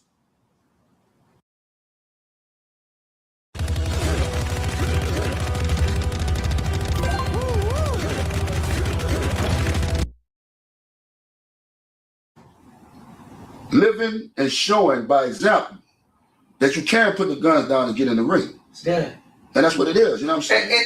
And wait, I want to be specific on that. Not only can you put the guns down and get in the ring, but if a nigga done already, think a nigga done already shot you, and you still ready to do that, that's a whole nother level of manhood. Absolutely. Because if you think a nigga done already shot you, you have a right to already make him think that you shot him. You said it best. Yeah. Well, see. Yeah, if you can let that shit go, that's the man don't get no realer. You can let that go. You think a nigga shot us already? So let's go. Yeah, you gotta understand something. Some people have a different mindset. So there are people that are upset that I sat down and squashed my beef with this man over 30 years. And as I explained to him when we first interviewed now each you other. can't be vague. That's on some hood shit? From the mouth, man? Or who? Come on, let's Absolutely. From the mouth, from the Magnolia, just all over New Orleans, period. I've ran into people since me and him sat down and squashed that beef, and they've said, you down bad. After all that bloodshed and people lost and left, they want y'all to just shoot each other now? Listen, what the fuck? Like I said on my channel, I'm a grandpa now, partner. I got grandkids. I'm not about to, what you want me to be, a killer, a gangster, a shooter all my life? Yep. I made the decision. I prayed to God and I made the decision. He hit me with that spirit. Even a porn star retired. Right. And that job is stressful. Right. So you want me to continue being this dude? And listen, I mean, there are actually people that got on the internet that said, I ain't rocking with you because you squash your beef with that rat.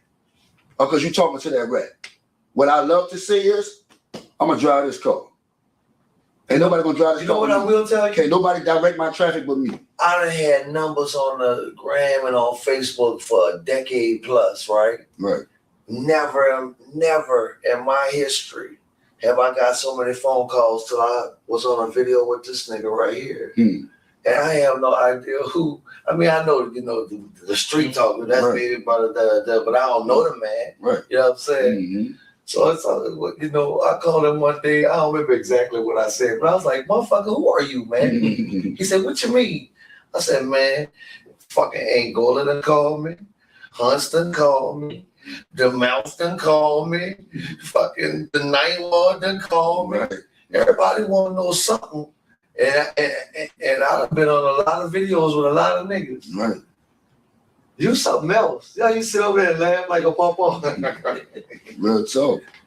I say a lot though when When you can sit down after 30 years, bro, and come to an understanding where, look, it's about the time. Shout out to my bro Diesel, man, because Diesel really pushed that narrative.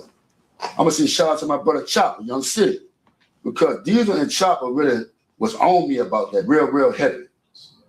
So I pray to God about well, when y'all both admitted, like I said, and I ain't trying to be disrespectful, but like when y'all both admitted he ain't slap your mama, right. he ain't fuck with your money, your house, your lady. So I mean, fuck. That's what the grown men had to do, huh? Eventually. I mean, right? Grown men that can think for themselves. Nigga ain't never, besides the thought of bullets. Fuck, I don't know how to keep saying But see, Byron, this is different. Back in the day, it wasn't about slapping the mamas and it was about our reputation, our project, our hood. Yeah, listen, man, I'm from New Orleans. I'm from the Second Ward. I know my respect and all that shit. I seen niggas die with bullshit. I'm trying to make these kids understand. No disrespect to y'all legacy. You know, nigga, know what y'all did out here, right. But it's not worth it. But it's not you. That's what I'm saying. That you saying it's not worth it. You saying if a nigga do you something, you gonna walk away or get the authorities, nigga. You just said that. I said it. Yeah. So obviously you learned what you that we talking to the youth right now. That we ain't what you telling them you learned. That's what I'm asking you. Tell them what you learned. That shit wasn't worded. What? But your own word. I'm not gonna speak on the state. He can speak on the state. I know in the federal system they will hide you. The people would ship you off to California. They would ship you so far out. They never go to cutting up. They would put you underground. So I've seen, like you can see, I've seen guys come in prison, killers on the street, come to prison and be 60s in prison. Can't fight. Don't know how to fight. Getting extorted. Like, and then you got the salt press, like, dude might be scared of you. Oh, what's up, though? Yeah, go ahead, get you something out of my locker, man. You home, you go get you something, man. You ain't gonna act this. So, people gonna come in there, I done seen it, bro. Yeah. Man, and we got some crazy homeboy from New Orleans. So I've seen a lot. And me and the guy he just spoke on Diesel, we did in Farmerville, Louisiana, we spoke to some children. And wait, man, when you talking about these dudes that you saw in the federal system, them dudes, you talking about dudes that wasn't from New Orleans, huh? No, we had a homie from New Orleans too that was scary. I'm talking, we had a homie from New Orleans that I used to be so ticked off. I used to have to babysit him. Well, see, the thing is, being from New Orleans, and I know from being on the losing side and on the winning side, is that if I'm gonna have to fight you for my shit, then we might as well go ahead and get that from the jump. Because if you can take it from me, then that's established. But if you can't, then that's established.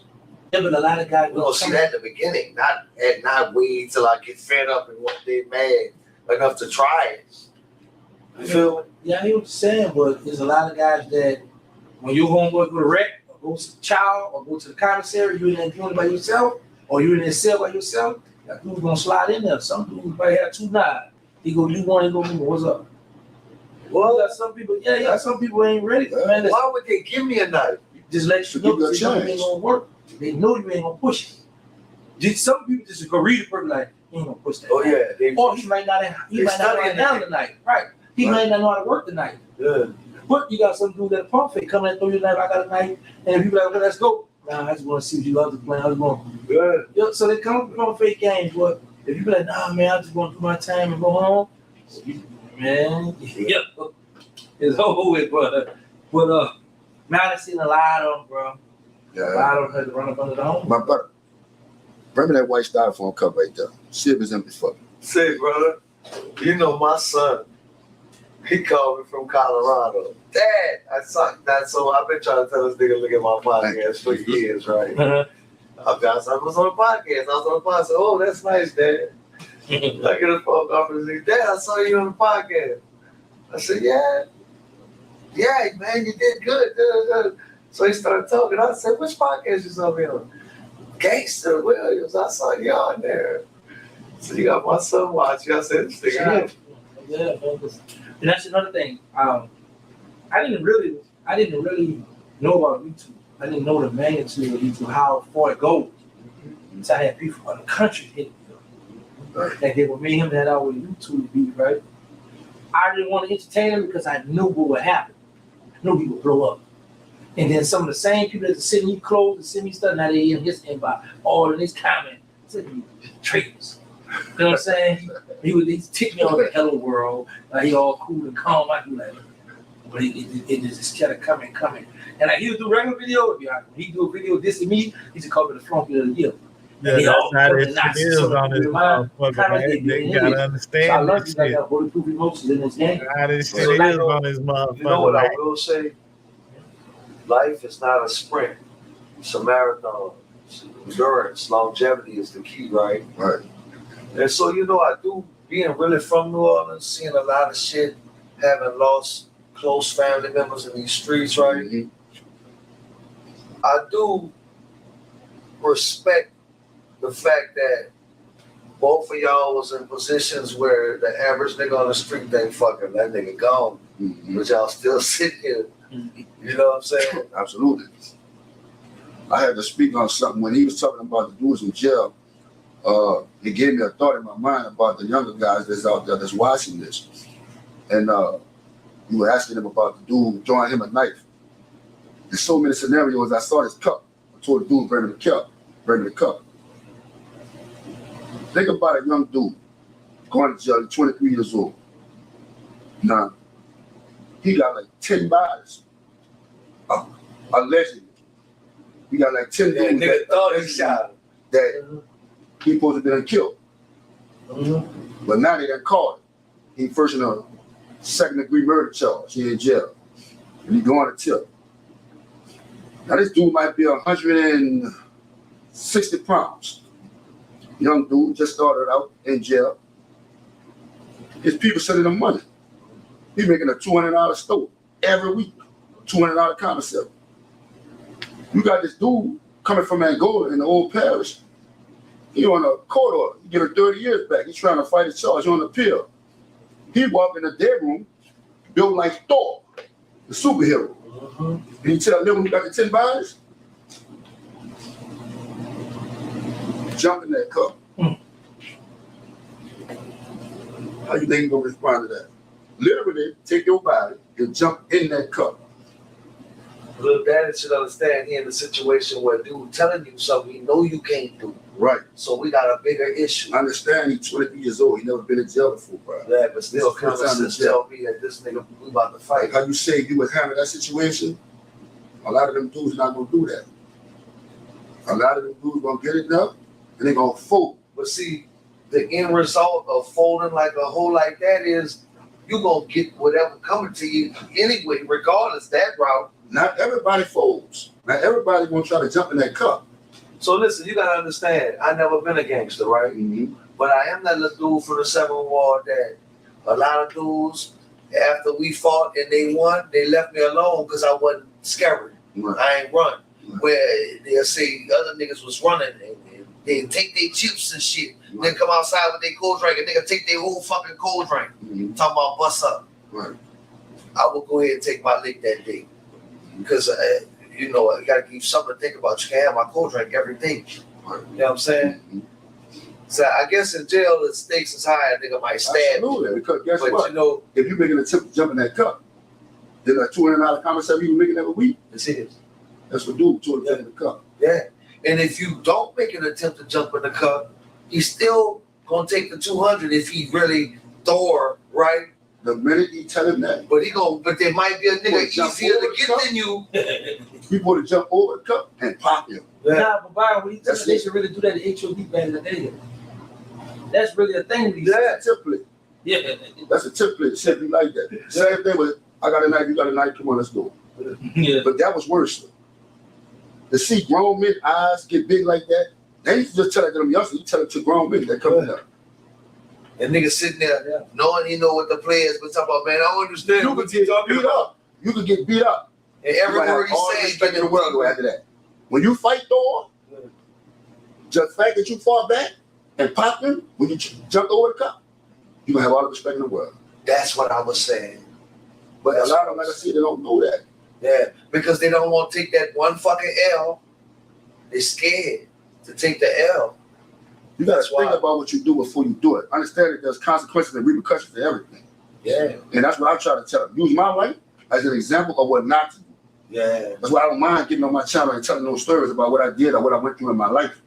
You know, one time somebody asked me trying to be cocky, how I think I've been as a father. I said great, because I showed my kids a lot of good shit to do, and then the bad shit I did, and I told them don't do that. Good.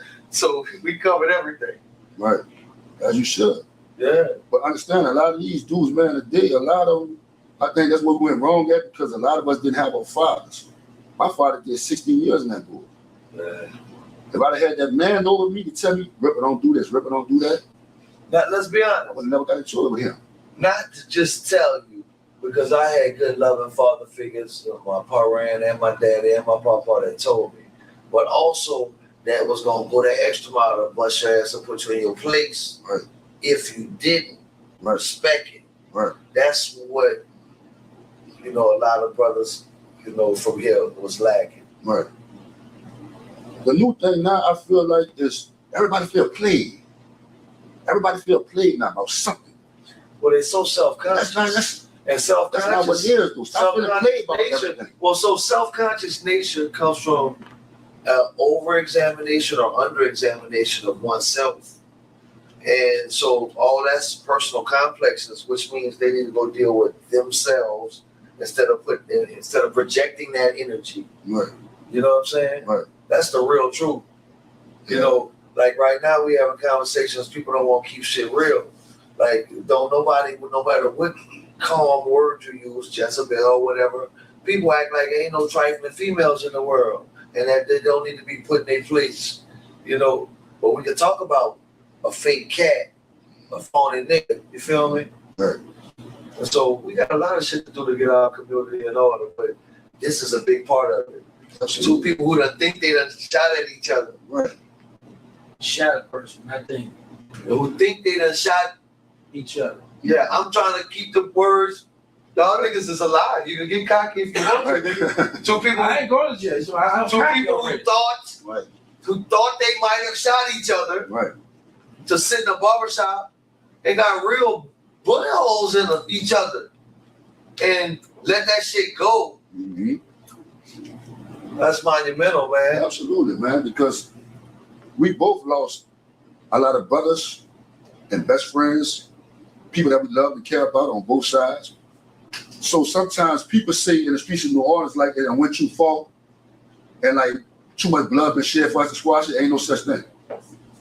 Looking at 2 limited examples of that right now. So listen, let me tell you, we can't say too much, but so, some time that blew by from the 7 War Soldier shit, right? Mm-hmm. And me and my wife, I had to break her into something when I started realizing, that on Carnival Day, I walked up, similar to what you and him did tonight. Mm-hmm. I walked up to somebody and dapped them and hugged them for real. Right. That we shot at each other before. Right. That's a blessing. Yeah, it's a blessing to come to the understanding that shit was behind nothing. Right. It's behind, and it's behind us. Yeah. Move past. Yeah. Be man enough to be disciplined enough to understand why it's necessary to move past. Right. Absolutely. For sure. Man, well, I thank you, man, for refereeing tonight. Yeah, I had to. Uncut Feelings is that platform where we can get these real conversations about real life shit. You feel me? Right. And these exclusives. Yeah, absolutely. I want to talk about the boxing match. You gonna whoop his ass? Listen, I'm gonna try my best. I'm back in the gym. Oh, he too humble. You gonna whoop his ass? Of course. Okay, see this nigga Magnolia. Yeah, but that's how he coming though. You know what I'm saying? How he coming. Now you know if that man knock you out, dog, you say of course on the. See, this is the thing though. See, if he knocked me out, see, I'm a civilian now. So they're gonna crack you. They're gonna make videos for me, right? But it's not gonna be as bad as I get him. Yeah, that's facts. That's a fact. That's a true statement. Yeah, I mean, you tall, you got the reach. Yeah, but there's a lot of factors. The pressure's gonna be more. See, if he lose, that's to be expected. If I lose, yeah, they're gonna clown him. They're gonna tell me how to friend. I'm gonna make video 30 days, 30 nights on him.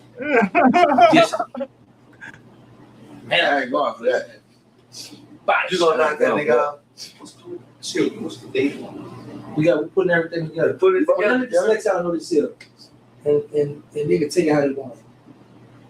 that fake box stuff they got going around here with they talking about signing contract and ain't guaranteed you're gonna get the bag. I ain't going for that.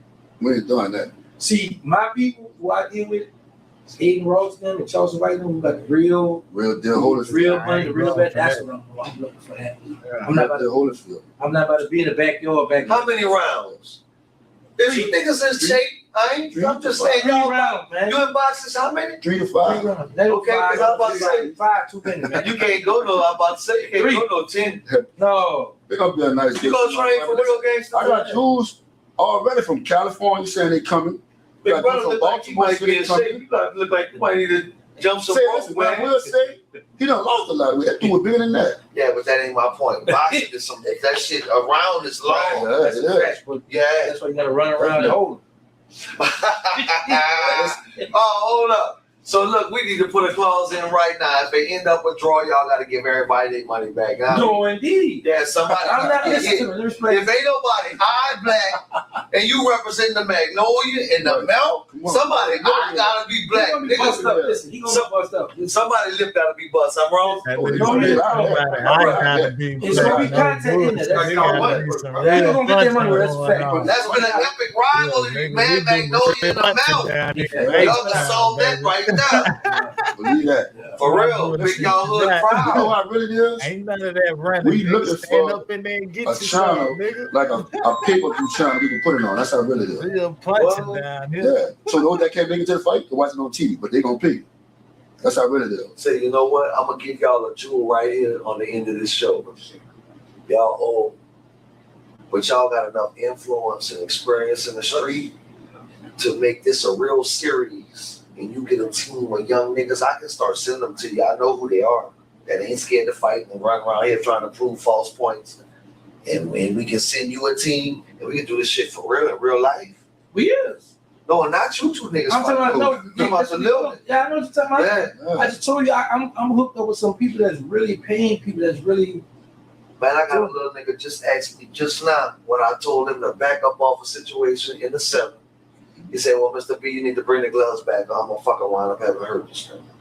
The young niggas is ready to get, some of them ready to get checked. Yeah. I'm with that. Some of them really. They willing to put the guns down to get in the ring to squash their meat. Yeah, we can host that shit in the pumps. No, the pumps going to talk about insurance. We can get a private. I'm talking about some punching going on. We get a private. Ain't nothing wrong with no I like a punching, part. dog.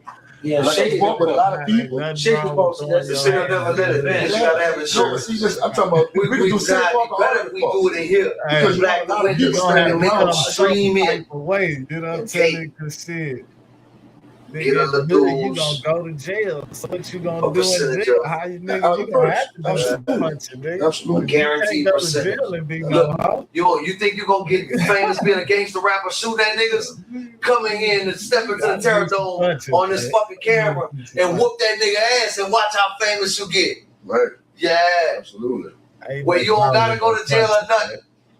We gotta get that shit cracking. Absolutely, man. It was great, brother. Much respect, man. For no Yeah. reason. You get your Yeah. ass whooped. Much respect, Don't have a reason. Same here. For sure. Same here. You know what it is. For sure, baby. Yeah, sure. I know what it is. What's up, I Billons? know what it is. We out. Upset the setup. Hello, While world. we rock with it. Fierce allegiance. And said, I'll never choose their family and your family over Mash Mode and 102 Peru. I'm in this shit for life. Down since day one. Blood in, blood out. 21 down until I rest. To all my B-dogs, I've done my best. Cause my daddy had got to a point where he just like, bro, stop trying to be cool with your mama. Like, I start hating her too. Like, I start really hating her for what she put me through and what she like, I seen so many people have great close relationships with their mom and their mama love them, and they can be the brokest thing in the world. We all broke, poor, struggling, but it's 5 kids in the house with their mama and they getting mama love. That was my first time experiencing, I guess you can say, gang or whatever aggressiveness at that level. So my thing was to get him to safety and have to move out this house and move them, the rest of my family to safety, and just investigate and see who did this and find them and bring them to justice. Because You know, that was just totally crazy and uncalled for. On some shit like JT finna go with me too. You know what I'm saying? I ain't finna just go out there, you know what I'm saying? I know this with my mama at, you know what I'm saying? But he basically like, JT, you wanna come to Chicago with me? I'm like, yeah. But how I'm gonna do that? Bitch, I got this going on. And he's like, all that shit go. I'm like, bitch, I can't. Boom. Hey, real tone, it's some real money in the room. I end up using some rap money that I had and like little weed hustle money or whatever to get a hotel room for a little while. Cause I just wanted to like be by myself and I wanted to like get back at the people for what happened to me. So I get in the streets and I start doing a lot of shit. I do a chain of events. I blew the car up in front of his house when he was on the way to school. I tried to make him come outside, and you know what I'm saying? I doing this a lot of shit. I was doing a lot of stuff that the city was talking about. Like, first thing they talked about, oh, they shot up AWOC house. They shot up AWOC houses on the news. They shot AWOC house up. They shot all them niggas in Mashmo house up. They shot 4, 5, 6 different niggas in Mashmo house up, and they be having shootouts in the apartment. Like, now this is the talk of the city. I'm mad. I'm furious. Like, y'all ain't killed nobody though. They ain't hurt nobody. They just steady shooting up at all these houses. Anytime we done stuff, like as a kid, I'm a baby though. I'm just teenage years getting hit though. Whenever I'm doing something, with me and Sancho getting in them cars, me, Sancho, other niggas that we slide with, me, Juice, like when we get in them cars, getting, you know what I'm saying, we slanging out, we doing what we're doing. So I was slinging that iron walk. We stood side by side, slinging iron, stood on business, stood on principles, and press lines, you know what I'm saying? Every time. When my dad is hearing through my sister and people telling my sister, like, girl, your brother out here tripping, your brother and them, I just seen your brother and them hanging out the window at the ski party and such, and they did this, and that. And my dad and them knowing that all this retaliations and shit that I'm doing is because of what happened. So like I'm going back and forth from staying at Mario house, D Money house, my Stack Cutter house, and then I'm getting hotel rooms sometimes. I'm getting rooms here and there, and I tell my dad to come meet me at the hotel room because I didn't want him to know where my partner's house live at that we banging and this shit happening. Like it's real, like get caught slippers count. You get caught walking from the corner store with your daddy on some father-son shit, and a catch you that's been looking for you, they shoot at you while you walking from the store with your daddy. Like, we got the mamas that got shot on accident about this shit. Like, eventually it got to a point where thought nobody on my side died from these wars. It was, we always came out victorious. But it was that bad, you got to be this precautious to prevent it. So I would have my daddy meet me at hotels. And my dad met me at a hotel one time. He was bringing up about everything and how I was living. My sister told him, everybody tell him I'm retaliating. He crying and he grabbed me by my shirt and he like, son, you ain't been home to see your sister, baby. You, like, the family is scared to be around you. Like, you already moved out now. Like, first you was already out on some young bad, you want to be yours to do what you want to do. Girl, you just wild. Now it's like the family don't want you around, and I'm your daddy. I love you to death, and I'll choose you over my family. But why would you make me choose you over your own family and the step family that I built for you and all this? In these last, you know what I'm saying, 3-4 years in this area. Like, why would you leave all that for these streets? Like, this, like, you got to make a choice. Like, I've convinced your mom and them to, like, think about letting you get off the streets because we scared that the next phone call we're going to get is somebody saying you dead or you in jail forever. And I looked at my daddy in his eye while he was crying in the hotel room that I paid for, and said, I'll never choose their family and your family over Mash Mode and 102 Peru. I'm in this shit for life. It's down since day one. Blood in, blood out. 21 down until I rest. To all my B-dogs, I done my best. Ain't no turning back from that for me. Like, what you mean? This is my family too. And it was a point in time where, not because of your fault, my mama fault, where you couldn't be my dad and my knight in shining armor, but my relationship with these type of people and us all being rejects and black sheep and misfits of families and poverty, I built a different type of love and relationship with these dudes, and I'm not gonna switch on that to be no loving son. And that probably sound crazy as to everybody in the world, but that was my reality, and that was my family. This is what I'm not no quitter. Like I'm in this shit. What it is. I accept my choices. I can't tell. I might die. I might lose my freedom.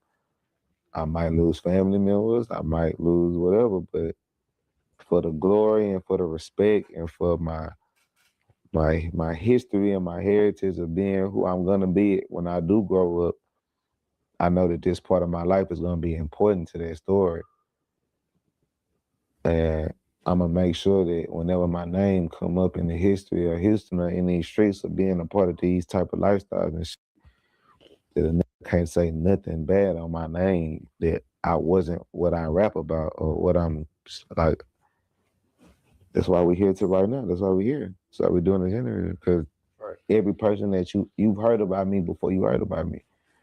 My story is a Houston folk tale that people experienced. If I post a picture to this day of those times and those moments, it's gonna be hundreds and hundreds and thousands of people that's gonna react and speak of their experiences from back then. So yeah, I chose that shit over my family, and my dad couldn't believe that shit.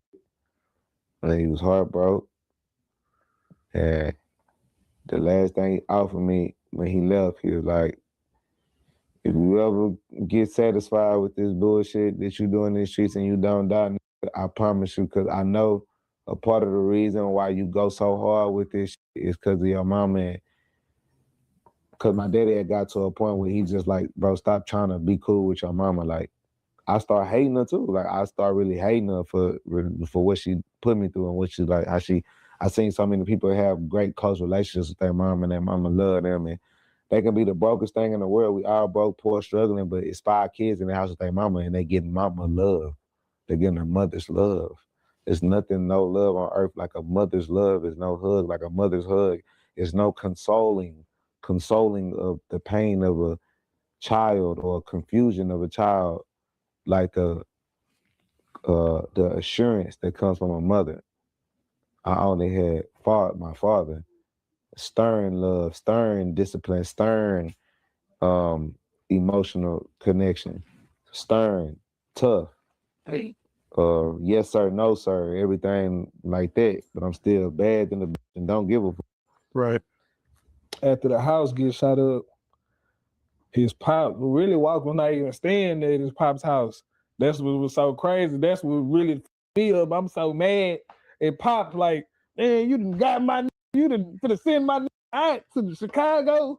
So when Pop's telling Walk like, you finna pack your shit, you go to Chicago, Walk on some shit like, shit, JT finna go with me too. Know what I'm saying? I ain't finna just go out there, know what I'm saying? I know this with my mama at, know what I'm saying? But he basically like, JT, bitch, you wanna come to Chicago with me? I'm like, yeah. But how I'm gonna do that, bitch? I got this going on. And he's like, God, let's go. I'm like, I can't, bitch. Boom. He go to Chicago, know what I'm saying? So when my dad had offered me to go, I thought about it for a couple weeks and then I said, F it, because I wanted to see my mom and like try to maybe like get some closure and some peace within myself to not just always want to just aggressively react to shit. So that was when I went to Chicago when I was like between the ages of 16 to 17. Yes, had to get him out of here. Drove him to Chicago. Me and my friend, Mr. Winfield, because that was my first time experiencing, I guess you can say, gang or whatever aggressiveness at that level. So my thing was to get him to safety and had to move out this house and move them, the rest of my family to safety and just investigate and see who did this and find them and bring them to justice. Because it just, that was just totally crazy and uncalled for. He go to Chicago, know what I'm saying? Everybody missing my nigga, know what I'm saying? I want to say he stayed out there like 8 months. He stayed out there for a while, but I ain't gonna lie. This would make Mass Mode kind of hot about Walk because they felt like bro was running, but bro was a kid, know what I'm saying? So I'm trying to tell the Mass Mode niggas like, bro, a kid, he don't got no say so, know what I'm saying? He like, niggas staying in my house, nigga. Everybody like saying they staying in my house. Or, bitch, we don't go home. Walked and graduated, know what I'm saying? Walked and paid to graduate and did all this whole live ass shit to get out of school early. So everybody kind of mad at bro. They ain't mad, they just like disappointed type shit. Like, damn, why bro just up and leave like it was his choice, know what I'm saying? Like he wanted to go. Know what I'm saying? So everybody like, damn, JT walked and burnt out, know what I'm saying? We did all this shit for bro. So I feel like for some niggas, know what I'm saying, they can hate me. I really don't give a damn. But for some niggas, that's when they start putting hate towards Walk when his daddy made him move to motherfucking Chicago, man. My shit got shot up too. Like a lot of niggas got shot up, for both sides. But yeah, my shit done been hit up. You know what I'm saying? I never done no shucking and driving, no relocating, or none of that. You know what I'm saying? But I remember that situation when that shit happened with Walt. You know what I'm saying? And yeah, that shit happened bad. And it was crazy. Like I say, bro was still, like I said, a little younger, but I believe he was in high school around this time for sure. He was in by high school, yeah, when that happened. It is like, man, shit, bro. I think bro went to like Chicago. He went somewhere up north after that shit took place, you know what I'm saying? Kind of like lay low or some shit, you know what I'm saying? So, but I remember that shit, man. I was like, damn, cause like I say, man, shit, we faded to black. When that shit happened, in my people high, it like shit, yeah, man, activated. You know what I'm saying? Ain't no relocate. My dad offered me that if I slow down on the street, shit, like trying to get my retaliation for shooting up my house, cause shooting, I done been shot at so many times, and I didn't take it as personal. I would, of course, I would fight and shoot back, or we keep the beat going. But I had a different type of vendetta when my house got shot up, cause I felt like that's bitch anyway. Like, why y'all shooting at a house instead of me? Why y'all shooting at people that don't got nothing to do with this shit? Y'all know I don't live in my house. Like, everybody know I don't live over there no more. Like, I'm so popular, bro. Like, I'm still a kid rapper. You can go on YouTube and Google these years I'm talking about. I got YouTube videos in these same years. Right. You know what I'm saying? I'm still known. So it's like, everybody know I live in these apartments. Everybody know we've been having fights and shootouts in these apartments, and we've been on these apartments from 3rd Ward and South Park and Southwest. We was in Cullen Park to greenhouse patios, cattails, Bob White, and then 3rd Ward, and all them different apartments in 3rd Ward, like on McGregor Street, and like it's like these little apartments is right there on McGregor, before you buy them by these little what's the name? These like old folks homes, like these old folks homes that's on McGregor. It's like these little trap apartments in the little corner to the left we used to stay in them houses. And yeah, everybody in high school knew we would bring, because we was out in high school still having apartments, like 15 and 16, 17. We still having apartments and shit. Like, everybody knew, bro. We was popular, stealing cars, having cars, like, knew. So like I took this a different type of person when they shot at my house, because y'all knew them other niggas lived with their parents. Y'all knew I didn't live with my parents. So y'all know when y'all shooting up at my house, y'all not shooting at me. Y'all know this. So I took it a different type of person. I reacted different. So my dad offered to take me back to Chicago because he used to hate for me to go to Chicago. He ain't like me to go to Chicago because I used to get bad influence out there too. Chicago been gangster, been shooting, and like it wasn't as bad as it is now, but it's always been that influence. I've always been very accustomed and known, acquainted with gang culture. I've been raised around GDs and vice lords throughout my whole life. Every year that I ever lived in Chicago, I was around GDs and vice lords. My uncle is a big GD. He's a governor GD. My whole block is a vice lord block that used to be GD back in the day. Like all turned vice lord. The two streets connected to my street behind my street was always vice lord, and they moved over to my grandma's street, 73rd and Ada, and took over 73rd and Ada. That is all vice lord. The 73rd and 1300 and 73rd and Ada is GD. 1200 and 73rd and Ada is vice lord. So I've always been around all that. Hey, real tone, it's some real money in the room. I wasn't living with my parents no more. By 15, I moved out. I graduated school at 16. I got kicked out of all the school districts that I was in for being